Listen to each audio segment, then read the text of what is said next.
Hello दोस्तों, स्वागत है आपका आपके अपने यूट्यूब चैनल स्टडी ऑफिस में। आज इस वीडियो लेक्चर के माध्यम से हम लोग UP triple S C PET 2021 में पूछे गए जियोग्राफी के सभी प्रश्नों का डिटेल सॉल्यूशन देखेंगे, जिससे कि आपको आगे होने वाले UP triple S C PET परीक्षा में एक बेहतरीन आइडिया मिल जाएगा, जिससे आप तैयारी को आगे बढ़ा सकेंगे। ठीक है, तो चलिए शुरू करते हैं। इसमें जो है दो शिफ्टों में एग्जाम हुआ था। तो पहले शिफ्ट का क्वेश्चन यहाँ पे स्क्रीन पे देखिए दिखाई दे रहा है। पहला क्वेश्चन इसमें दिया है शिफ्ट 1 में, सलाल पन बिजली परियोजना किस नदी पर स्थित है। ठीक है ना। तो सलाल पन बिजली परियोजना जो है वो आपके जम्मू एंड कश्मीर में है और ये चिनाब नदी पे स्थित है। तो इस प्रकार इस क्वेश्चन का हमारा ऑप्शन नंबर सी सही हो जाएगा। ठीक है ना, चिनाब नदी पे स्थित है और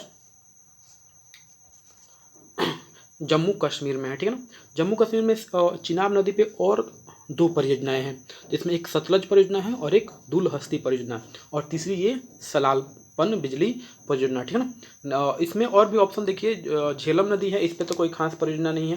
उसके बाद आप रावी नदी पे देख सकते हैं। तो रावी नदी पर पंजाब में एक रंजीत सागर बांध परियोजना है। ठीक है ना। उसके बाद ब्यास नदी जो है उस पर ब्यास परियोजना है, जिससे राजस्थान, पंजाब और हरियाणा को फायदा होता है। ठीक है ना। नेक्स्ट क्वेश्चन दिया है, क्वेश्चन नंबर यहाँ पे देखिए,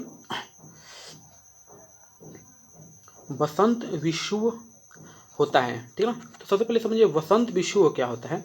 तो एक्चुअली में जो वसंत विषुव है वो जब सूर्य की किरण विषुवत रेखा पर लंबवत पड़ने लगती है। ठीक है ना, तो इस अवस्था को हम लोग बोलते हैं वसंत विषुव। ठीक है ना।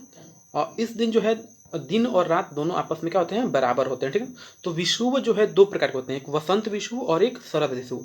वसंत विषुव जो है वो 21 मार्च को होता है और शरद विषुव जो है वो 23 सितंबर को होता है। ठीक है ना। तो इसलिए यहाँ पे चूंकि वसंत विषुव के बारे में पूछा है, तो इसलिए इस क्वेश्चन का हमारा ऑप्शन नंबर ए हो जाएगा सही। ठीक है ना, 21 मार्च को। ठीक है ना, और 23 दिसंबर को होता है शरद विषुव। ठीक है ना। नेक्स्ट क्वेश्चन देखिए यहाँ पे, राजस्थान में खेतड़ी परियोजना किसके उत्पादन के लिए प्रसिद्ध है। तो देखिए खेतड़ी परियोजना जो है राजस्थान में वो आपके तांबा के उत्पादन के लिए प्रसिद्ध है। ठीक है ना। तो इस क्वेश्चन का हमारा ऑप्शन नंबर सी हो जाएगा, तांबा यानी कॉपर के उत्पादन के लिए प्रसिद्ध है। तांबा में अग्रणी जो राज्य हैं भारत के वो है मध्य प्रदेश, राजस्थान और झारखंड। ठीक है ना। तो खेतड़ी परियोजना राजस्थान में है। ठीक है। और इसमें और भी ऑप्शन देख सकते हैं, जो जस्ता है उसमें भी 1 नंबर पे राजस्थान ही है। जस्ता के उत्पादन में 1 नंबर पे राजस्थान है, 2 नंबर पे आपका जम्मू एंड कश्मीर है। उसके बाद इस्पात किसी ऐसे स्टील तो लोहा से बनाया जाता है। ठीक है ना। और उसके बाद ये एल्युमिनियम जो है, एल्युमिनियम का अयस्क होता है बॉक्साइट। तो बॉक्साइट से एल्युमिनियम को बनाया जाता है। ठीक है ना। तो बॉक्साइट के उत्पादन में 1 नंबर पे आपका है उड़ीसा। ठीक है ना। अब नेक्स्ट क्वेश्चन देखिए, नेक्स्ट क्वेश्चन यहाँ पे है, काजीरंगा राष्ट्रीय उद्यान कहाँ स्थित है। ठीक है ना। तो ये आपका जो काजीरंगा राष्ट्रीय उद्यान है वो असम में स्थित है, और ये काजीरंगा राष्ट्रीय उद्यान एक सींग वाले गेंडों के लिए भी प्रसिद्ध है। असम में एक और राष्ट्रीय उद्यान है जिसका नाम है मानस राष्ट्रीय उद्यान। ठीक है ना। और भी ऑप्शन देखिए यहाँ पे, मध्य प्रदेश दिया है। मध्य प्रदेश में भी कई राष्ट्रीय उद्यान है, जिसमें कान्हा राष्ट्रीय उद्यान, पंचमढ़ी है, और बाघ अभ्यारण्य भी है मध्य प्रदेश में। पेंच है, पन्ना है, सतपुड़ा है और बांधवगढ़, ये सभी बाघ अभ्यारण्य जो है मध्य प्रदेश में। ठीक है ना। इसलिए मध्य प्रदेश को टाइगर स्टेट भी कहा जाता है। ठीक है ना। और पश्चिम बंगाल देखिए, पश्चिम बंगाल में सुंदरवन आपका राष्ट्रीय उद्यान है, और केरल में 2 राष्ट्रीय उद्यान है, एक पेरियार और एक पराम्बीकुलम। ठीक है ना। नेक्स्ट क्वेश्चन देखिए यहाँ पे 15 नंबर क्वेश्चन है। इसमें दिया है, निम्नलिखित में से कौन हिमालयी नदी तंत्र का नदियाँ हैं। ठीक है। तो देखिए इसमें जो चारों नदियों का नाम दिया हो, कावेरी, गंगा, ब्रह्मपुत्र और गोदावरी। तो इन चारों में गंगा और ब्रह्मपुत्र जो है वो हिमालयी नदी है, मतलब ये हिमालय से निकलती हैं। वैसी नदियाँ जिनका उद्गम स्थान हिमालय से होता है उनको हम लोग हिमालयी नदी कहते हैं। ठीक है ना। तो गंगा और ब्रह्मपुत्र हिमालय से निकलती है।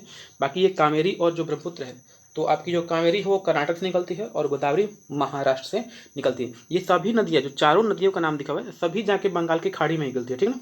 लेकिन इनका जो उद्गम स्थान है वो अलग अलग है। ठीक है ना।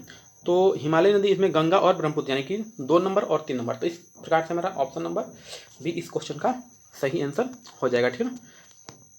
अब ये सेट 1 में 5 ही क्वेश्चन पूछे जाते हैं, भूगोल से 5 ही क्वेश्चन है, तो 5 खत्म हो गया। ठीक है। नेक्स्ट क्वेश्चन देखिए यहाँ पे, अब सेट 2 में नागार्जुन सागर बांध किस नदी पर बना है। ठीक है ना। तो नागार्जुन सागर बांध जो है वो बना है आपको कृष्णा नदी पे, और ये बांध जो है कृष्णा नदी पे बना है, और कृष्णा नदी जो है महाराष्ट्र से निकलती है, लेकिन ये बांध तेलंगाना और ये जो बांध है वो तेलंगाना और आंध्र प्रदेश में उपस्थित है। ठीक है, जिससे दोनों राज्यों को फायदा होता है। तो यहाँ पे आपको ध्यान देना है कि जो कृष्णा नदी है उसी पे ये नागार्जुन सागर बांध बना हुआ है। कृष्णा नदी निकलती है महाराष्ट्र से, लेकिन ये बांध जो है तेलंगाना और आंध्र प्रदेश पे है। ठीक है ना। और नेक्स्ट क्वेश्चन के बाद हमारे देखिए क्वेश्चन नंबर, और भी देखिए यहाँ पे जो नदियाँ है गोदावरी, गंगा, कावेरी। ठीक है ना। नेक्स्ट क्वेश्चन देखिए यहाँ पे, माउंट एवरेस्ट पर प्रथम बार चढ़ाई किस वर्ष की गई। तो माउंट एवरेस्ट पर सबसे पहले जो चढ़ाई है वो एडमंड हिलेरी और तेंजिंग नोर्गे ने किया था 1953 ईस्वी में। ठीक है ना। तो इस क्वेश्चन का हमारा ऑप्शन नंबर बी सही हो जाएगा। माउंट एवरेस्ट की ऊंचाई भी आप लोग को मालूम होनी चाहिए, 8,848 मीटर। ठीक है ना। इसको आप 8,850 मीटर भी बोल सकते हैं। ठीक है ना। और नेपाल में जो माउंट एवरेस्ट है उसका नाम सागर माथा है। ठीक है ना। ये भी आपको ध्यान रखना है। नेक्स्ट क्वेश्चन आप देखिए, भरतपुर में स्थित पक्षी अभ्यारण्य राष्ट्रीय उद्यान का नाम क्या है। ठीक है ना। तो जो भरतपुर यानी कि राजस्थान में जो ये अभ्यारण्य है उसका नाम है केवला देव घाना राष्ट्रीय उद्यान। तो इस क्वेश्चन का हमारा ऑप्शन नंबर सी हो जाएगा। ठीक है ना। नेक्स्ट क्वेश्चन देखिए यहाँ पे, भिलाई इस्पात संयंत्र के लौह अयस्क का स्रोत का, यानी कि जो भिलाई इस्पात संयंत्र है उसमें लौह अयस्क जो आता है वो कहाँ से आता है। ठीक है ना। तो वो आपका दिल्ली राजहरा से आता है। ठीक है ना। ये भिलाई इस्पात संयंत्र जो है वो दूसरे पंचवर्षीय योजना के द्वारा ये बनाया गया था। ठीक है ना। नेक्स्ट क्वेश्चन देखिए यहाँ पे, दिए गए दर्रों एवं उनके स्थानों का कौन सा जोड़ सही नहीं है। ठीक है ना। तो इसमें देखिए दर्रे कुछ दिए हुए हैं और इधर कुछ राज्यों के नाम दिए हैं। तो इसमें जोजिला और बुर्जिल दर्रा जो है वो जम्मू कश्मीर में, ये सही है ऑप्शन आपका। बारालाचला, लापचाला और सिपकिला, ये दोनों ये भी दोनों सही है, सॉरी ये गलत है। ठीक है ना। ये गलत है, उत्तर प्रदेश में एक भी दर्रे नहीं है। उसके बाद थागला, नीति पास और लिपुलेख, ये भी गलत है। और चौथा नाथुला और जेलेपला, ये सिक्किम में है। ठीक है ना। और तो इसके अनुसार हमारा जो सही नहीं है बोला है 2 और 3 सही नहीं है। ठीक है ना। तो इस क्वेश्चन का हमारा ऑप्शन नंबर बी सही हो जाएगा। ठीक है ना। तो इस प्रकार 2 सेट्स को मिलाकर, यानी 2 शिफ्टों को मिला के इसमें लगभग 10 क्वेश्चन पूछे गए थे, जिसका यहाँ पे मैंने डिटेल्स सॉल्यूशन में दे दिया है, और उससे संबंधित कुछ फैक्ट्स थे, जानकारियाँ थी, जो मैंने इस वीडियो के माध्यम से आपको साझा करने की कोशिश की है। तो मिलते हैं अगले वीडियो में, तब तक के लिए पढ़ाई करते रहें। All the very best. Thank you.